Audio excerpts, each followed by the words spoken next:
நான் உங்கள் Nachi. Learn with Nachi YouTube சேனலை சப்ஸ்கிரைப் பண்ணாதவங்க சப்ஸ்கிரைப் பண்ணிட்டு கூட இருக்க பெல் ஐக்கானையும் கிளிக் பண்ணுங்கள் ஃப்ரெண்ட்ஸ். இன்றைக்கி நம்ம டாப்பிக்கில் என்ன பார்க்க போகிறோம்னா, இன்றைக்கி வீடியோவில் TNEA 2022 Tamil Nadu engineering administration. So இன்றைக்கி வந்துட்டு என்னென்னா round 1 சாய்ஸ் ஃபில்லிங் வந்திருக்கு. ஸோ சாய்ஸ் ஃபில்லிங்கோட ரூல்ஸ் அண்ட் ரெகுலேஷன் அதோட டிப்ஸ் தான் நம்ம இன்றைக்கி பார்க்க போகிறோம். round 1 சாய்ஸ் ஃபில்லிங் வந்திருக்கு. நீங்கள் ஃபஸ்ட்டு எப்பயும் போல் அப்ளை பண்ணியிருப்பீங்க. அப்ளை பண்ணிட்டு சர்டிஃபிகேட்ஸ்லாம் அப்லோட் பண்ணியிருப்பீங்க. சில பேருக்கு மிஸ்டேக்ஸ் வந்திருந்தால் காலேஜ் ரெஃபரன்ஸ் கோட் கொடுத்து வெரிஃபிகேஷனில் பண்ணிட்டு வந்துட்டு உங்களுக்கு ரேண்டம் நம்பர்ஸ் கொடுத்துருப்பாங்க. ரேண்டம் நம்பர்ஸ் கொடுத்தோன்னா ரேங்க் லிஸ்ட் கொடுத்துருப்பாங்க. ரேங்க் லிஸ்ட் கொடுத்த அப்புறம் வந்துட்டு ரவுண்ட் ஃபார் சாய்ஸ் ஃபில்லிங்னு வந்திருக்கும். ஸோ சாய்ஸ் ஃபில்லிங் இன்றைக்கி ஃபர்ஸ்ட் ரவுண்ட் போய்கிட்டு இருக்கு. 1 2 3 4 பிரித்த பிறகு இன்றைக்கி round 1 choice filling date start ஆயிடுச்சு friends. So rules and regulations என்ன அப்படின்னா, ஃபஸ்ட்டு வந்துட்டு உங்களுக்கு நோ லிமிட், அதாவது வந்துட்டு என்னென்னா அது உங்களுக்கு பெரிய இன்ஃபைனிட்டி நம்பர்ஸ் ஆஃப் நீங்கள் வந்துட்டு காலேஜஸை ஃபில் பண்ணிக்கலாம். ஸோ உங்களுக்கு நிறைய சாய்ஸஸ் நம்பர் ஆஃப் சாய்ஸஸ் உங்களுக்கு இருக்குது. ஸோ எவ்வளோ வேணால் நீங்கள் வந்துட்டு ஃபில் பண்ணிக்கலாம். நோ லிமிட், அன்லிமிட்டட் அப்படின்னு சொல்லுவாங்க. ஸோ அது மட்டும் உங்களுக்கு வந்துட்டு இருக்குது ஃப்ரெண்ட்ஸ். நெக்ஸ்ட் என்னென்னா multiple course from colleges. Multiple courses from காலேஜஸ்னால் ஃபார் எக்ஸாம்பிள் இப்போ நான் வந்துட்டு PSG அப்படின்னு ஒரு காலேஜ் எடுக்கிறேன்.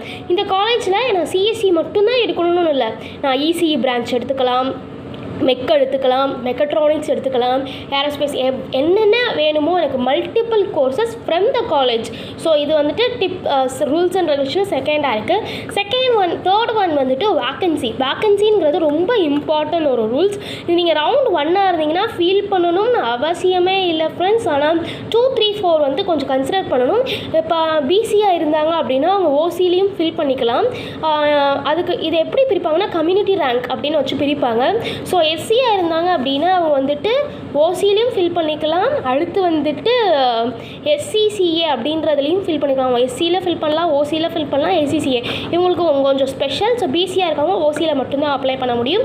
ஸோ வேக்கன்சி வந்துட்டு ஒவ்வொரு ரவுண்டை பொறுத்து ரவுண்ட் 1 இருந்தால் ஃபீல் பண்ண தேவையில்லை. பட் 2 3 4 கொஞ்சம் ஃபீல் பண்ண தான் வேணும். ஸோ அவங்க வேக்கன்சி பொறுத்து தான் அவங்களுக்கு சீட் அலாட் பண்ண முடியும். நெக்ஸ்ட்டு வந்துட்டு selected choice can be rearranged. இதான் வந்துட்டு 4th one. So selected choice can be ரீஅரேஞ்ச்டுனா என்னென்னா, ஃபார் எக்ஸாம்பிள் இப்போ நான் வந்துட்டு PSG சூஸ் பண்ணியிருக்கேன். ஆனால் PSG சூஸ் பண்ணியிருக்கேன். அடுத்து வந்துட்டு CEG அந்த காலேஜும் சூஸ் பண்ணியிருக்கேன். எனக்கு வந்துட்டு நான் ஃபஸ்ட்டு CSEயும் இதை செகண்டாகவும் கொடுத்துட்டேன். ஸோ ஆனால் எனக்கு இதான் வேணும் அப்படின்னா நான் வந்துட்டு மாற்றி அரேஞ்ச் பண்ணிக்கலாம் சாய்ஸஸை. திருப்பி நான் வந்துட்டு ஒரு கோயம்புத்தூரில் தான் படிக்கணும், கோயம்புத்தூர் பொண்ணு அப்படின்னா நான் இந்த காலேஜ் தான் ஃபஸ்ட்டு ரெஃபரன்ஸாக கொடுக்கணும். இது ஃபஸ்ட் ஆகிடும், செகண்ட் ஆகிடும். சாய்ஸஸை மாற்றி ரீஅரேஞ்ச் பண்ணிக்கலாம். நெக்ஸ்ட்டு வந்துட்டு காலேஜ் ஃபில்டர் அப்படின்னா என்ன, அதில் நம்பர் ஆஃப் ஃபில்டர்ஸ் இருக்குது. ஃபஸ்ட்டு ஒன் என்ன அப்படின்னா காலேஜ் நேமை வச்சு ஒரு ஃபில்டர் வரும். ஸோ இங்கே ஒரு பாக்ஸ் இருக்கும், அந்த பாக்ஸை டிக் பண்ணிங்கன்னா காலேஜஸ் வரும். எந்த காலேஜ் வேணுமோ அப்படி கூட நீங்கள் வந்துட்டு சாய்ஸ் பண்ணிக்கலாம். இது ஒரு ஃபில்டர், காலேஜ் நேமுங்கிறது ஒரு ஃபில்டர், கோடுங்கிறது ஒரு ஃபில்டர், அப்புறம் டிஸ்ட்ரிக்ட்டுங்கிறது ஒரு ஃபில்டர், அப்புறமாட்டிக்கு வந்துட்டு கோர்ஸ் அப்படிங்கிறது ஒரு ஃபில்டர், அப்புறமாட்டிக்கு கேட்டகிரி அப்படின்றது ஒரு ஃபில்டர். மோஸ்ட்லி நான் என்ன சொல்வேன்னா கோட்ஸை வந்துட்டு கோட் அதை வந்துட்டு ப்ரிஃபர் பண்ணி காலேஜ் ஃபில்டருக்கு யூஸ் பண்ணிக்கோங்க ஃப்ரெண்ட்ஸ். நெக்ஸ்ட்டு வந்துட்டு டோன்ட் டூ ஃபார் 3 டைம்ஸ். என்ன டோன்ட் டூ ஃபார் 3 டைம்ஸ்னால், இப்போ ஒரு காலேஜை பற்றி திருப்பி அந்த காலேஜோட பிரான்ச்சஸ் இதை 3 தடவை அப்படியே பார்த்துக்கிட்டே இருக்கிறது, ஸ்க்ரோல் பண்ணிக்கிட்டு இருக்காது, இது மட்டும் விளையாண்டுட்டு இருக்காதிங்க. ஸோ உங்களை அப்படியே எரர் காமிச்சு வெளியே அனுப்பிச்சிடும். மோஸ்ட்லி கொடுக்க மாட்டாங்க, ஏன்னா அவங்க நோட்டிஃபை பண்ணிக்கிட்டு இருப்பாங்க நீங்கள் என்னென்ன பண்ணுறீங்கன்னு. ஸோ நீங்கள் இது மட்டும் 3 டைம்ஸ்க்கு மேலே அதே பண்ணிக்கிட்டு இருந்தீங்கன்னா அப்புறம் உங்களுக்கு எரர் ஆகி வெளியே போயிடும், வராது. பட் நீங்கள் கேர்ஃபுல்லாக பண்ணுங்கள். நெக்ஸ்ட் என்னென்னா ஆட்டோ அப்டேஷன் நான் ஆல்ரெடி சொன்னேன், இதே மாதிரி தான்.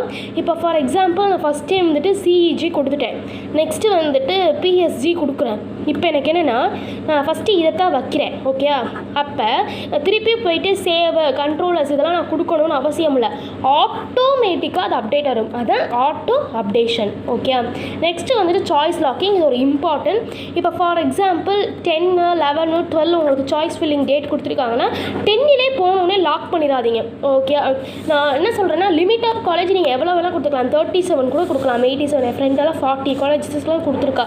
ஸோ அப்போல்லாம் வந்துட்டு அவளுக்கு லக்கு, நிறைய காலேஜ் அவளுக்கு கிடச்சிச்சு. ஸோ அப்போ 40 காலேஜஸ்லாம் கொடுக்கும்போது ஸோ அப்போ எப்படின்னா ஒவ்வொரு நாளும் ஒவ்வொன்று சில பேர் சொல்கிறத வச்சு மாற்றிலாம் கொடுத்துருக்கா. ஸோ அப்படி வந்து 10 11 12 உங்களுக்கு இருக்குது அப்படின்னா ஸோ 10லேயே போய்ட்டு லாக் பண்ணிடாதீங்க. 12 லாஸ்ட் வரையும் உங்களுக்கு டேட் இருக்குல்ல, ஸோ அப்போ போய்ட்டு லாக் பண்ணுங்கள். ஆனால் லாக் பண்ணாமல் விட்றாதீங்க. சாய்ஸ் லாக்கிங் ரொம்ப இம்பார்ட்டன்ட், லாக் பண்ணிவிட்டு போங்க. நெக்ஸ்ட்டு வந்துட்டு வந்துட்டு நம்ம டிப்ஸ் தான் ஃப்ரெண்ட்ஸ் பார்க்க போகிறோம். டிப்ஸ் என்னென்னா உங்களுக்கு ஒரு 4 டிப்ஸ் வச்சுருக்கேன். round 1 not only round 1, round 1க்கு மோஸ்ட்லி இருக்கும். round 1 எவ்வளோ இருக்குமா 200 to 180 I think. So cut off ரேஞ்சுன்னு நினைக்கிறேன். ஐ டோன்ட் நோ எல்ஸ் அக்யூரேட்டாக 200 to 180 இருப்பாங்க.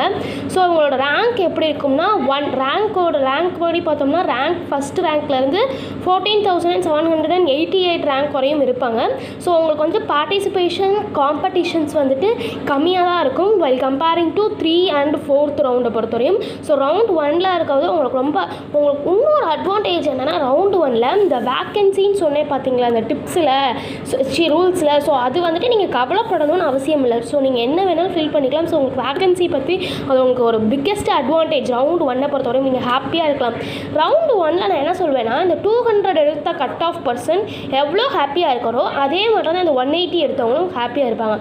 ஓகே, அது எப்படி அவங்க ஹாப்பியாக இருப்பாங்கன்னா இந்த சாய்ஸ் ஃபில்லிங் அவங்களுக்கு தெரிஞ்சிருச்சுன்னா அவங்க ஹாப்பியாக இருக்கலாம். ஸோ ஏன்னா எக்ஸுங்கிறத இப்போ உங்கள் கட் ஆஃப்னு வச்சுக்கோங்க. ஃபார் எக்ஸாம்பிள் 189 உங்களோட கட் ஆஃப். இந்த 189க்கு ++ன்னு போட்டிருக்கேன். என்னென்னா ++ காலேஜ் நீங்கள் கொடுக்கலாம். ஓகேயா, 189 கட் ஆஃப்க்கு இந்த காலேஜ் தான் போகணும் அப்படிலாம் இல்லை.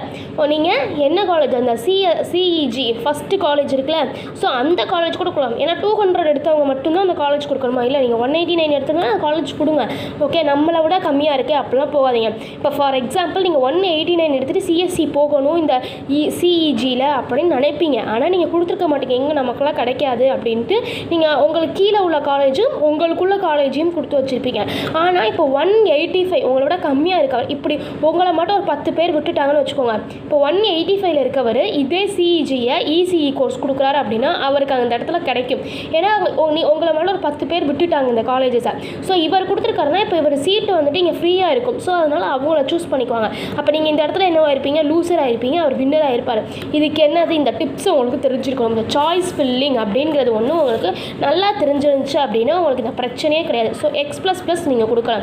நெக்ஸ்ட்டு எக்ஸ்னால் வந்துட்டு உங்கள் கட் ஆஃப்ஸ். இப்போ 189 உங்கள் கட் ஆஃப்க்கு ஏற்ற மட்டும் காலேஜஸ் நீங்கள் ப்ரிஃபர் பண்ணி வச்சுருப்பீங்க, அந்த காலேஜஸை நீங்கள் கொடுத்துக்கோங்க. நெக்ஸ்ட்டு X- அப்படின்னா கட் ஆஃப்க்கு கீழே உள்ள காலேஜஸ் கொடுக்கலாமா? நல்லா கொடுக்கலாம். நீங்கள் மேலே உள்ள காலேஜ் உங்களுக்குள்ள காலேஜ் தான் கொடுக்கணும்னு இல்லை, உங்களுக்கு கீழே உள்ள காலேஜ் கொடுங்க. ஃபார் எக்ஸாம்பிள் அதே மாதிரி நான் மோஸ்ட்லி சொல்கிறேன், நான் வந்துட்டு சிஎஸ்சி தான் எடுப்பேன்ட்டு உட்காந்துட்டு இருக்காதிங்க. ஓகே, நீங்கள் என்ன வேணால் கொடுக்கலாம். அதான் நீங்கள் இந்த ரூல்ஸ் அண்ட் ரெகுலேஷனில் செகண்டாக பார்த்துப்பீங்க. Multiple courses from college. என்ன ஒரு காலேஜில் என்ன கோர்ஸும் நான் சிஎஸ்சி கொடுங்க, இசிஇ கொடுங்க, எல்லாமே கொடுங்க. இப்போ நான் சிஎஸ்சி மட்டும்தான் எடுப்பேன், எல்லா காலேஜ்லையும் சிஎஸ்சி போட்டுட்டு இருக்காதிங்க.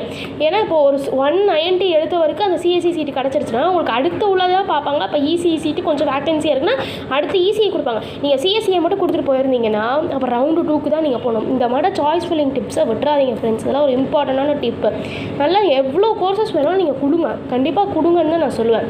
அதே மாதிரி சும்மா ஒரு 5 காலேஜ் 10 காலேஜ் கொடுத்தோன்னு வந்துடாதீங்க. உங்களுக்கு நோ லிமிட்டட் கொடுத்துருக்கோம். 40 37 என் ஃப்ரெண்டில் 37 காலேஜஸ் தான் கொடுத்துட்டு வந்தா. ஸோ அது மட்டும் நிறைய காலேஜஸ் வந்துட்டு கொடுங்க. நெக்ஸ்ட் இந்த ஏபிசிடி என்னென்னா நாட் ஒன்லி ஃபார் round 1க்கான டிப் இல்லை, 4 ரவுண்ட்ஸ்க்கான டிப்பும் தான் இது. நீங்கள் கொடுக்கும் போது இப்போ ஏன்னு ஒரு காலேஜ் இருக்குது, பி காலேஜ் இருக்குது, சி காலேஜ் இருக்குது, டி காலேஜ் இருக்குன்னா நீங்கள் கொடுக்கும் போது எப்படி கொடுக்கணும்னா இந்த ஏ காலேஜ் இருக்குது பார்த்தீங்களா, இந்த ஏ காலேஜ் பி காலேஜை விட நல்லதாக இருக்கணும். ஓகே, மோஸ்ட்லி காலேஜ் எப்படி ப்ரிஃபர் பண்ணுவோம்? ஃபீஸ் ஸ்ட்ரக்சர் பார்ப்போம், அப்புறமாட்டிக்கு லொக்கேஷன் நமக்கும் அந்த டிஸ்டன்ஸ்க்கும் கரெக்டாக இருக்கா, அப்படி மூணு இது பார்த்து தான் காலேஜ்லேயே சேருவோம். ஸோ அதே மாதிரி தான் வந்துட்டு இப்போ ஏ காலேஜ் நீங்கள் சூஸ் பண்ணுறீங்கன்னா அது பி காலேஜை விட கொஞ்சம் நல்லா இருக்கணும்.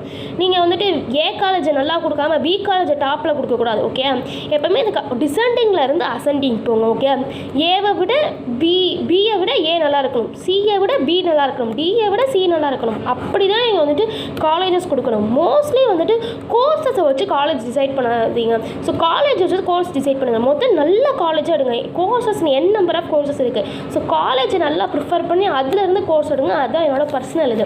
ஓகே, நெக்ஸ்ட்டு வந்துட்டு எப்படி இருக்கும் இந்த சாய்ஸ் ஃபில்லிங் அப்படின்னா இப்படி தான் இருக்கும். ஸோ ஃபஸ்ட்டு உங்களுக்கு வந்து இந்த ஃபில்டர் சொன்னேன் பார்த்தீங்களா, அந்த ஃபில்டர் வந்துட்டு இந்த இடத்துல கொடுத்துருப்பாங்க.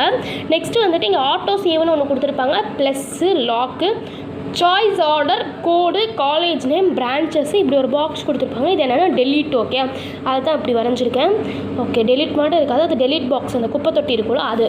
நெக்ஸ்ட்டு என்னென்னா அந்த ஃபில்டர்னு சொன்னேன் பார்த்தீங்கன்னா, அந்த ஃபில்டரில் n நம்பர்ஸ் இருக்கும். ஸோ ஃபஸ்ட்டு வந்து காலேஜ் நேம்னு இருக்கும். இப்போ காலேஜ் நேமில் நீங்கள் ஓப்பன் பண்ணிங்கன்னா பிஎஸ்சி தான் கொடுக்குறீங்கன்னா பிஎஸ்சி டைப் பண்ணிங்க.